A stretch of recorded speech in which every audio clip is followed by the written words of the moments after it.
When we add jaggery to milk, sometimes we observe that it gets curdled. Today, I'm going to tell you the reasons why it gets curdled and also some useful tips which you can make use of so that your milk does not get curdled when you prepare the dish. The jaggery which we use at home is normally brought from the market, which most of the times has the salt content in it. So it is same as how when we add salt to the milk it curdles. In the same way, if the jaggery has salt content in it, then when you add this to the milk, it definitely gets curdled. Now let us look at the tips.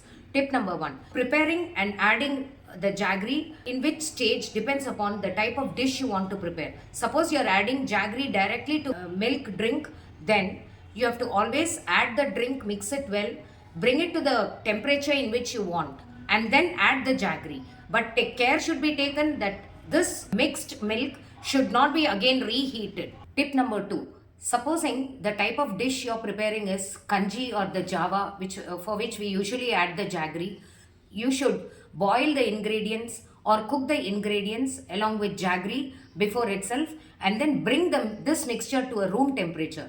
Now, if you want the dish to be hot, then you can boil the milk and for the necessary heat you require and then add the milk to this dish and mix it well. Now, care should be taken here not to reheat it keeping on the gas stove.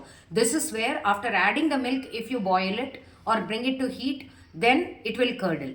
Now, tip number 3. In case you are preparing a pudding, then all the ingredients like rice or semia etc. should be cooked well in advance.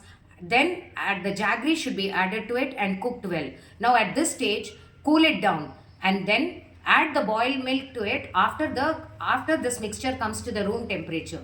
Mix it well and serve it.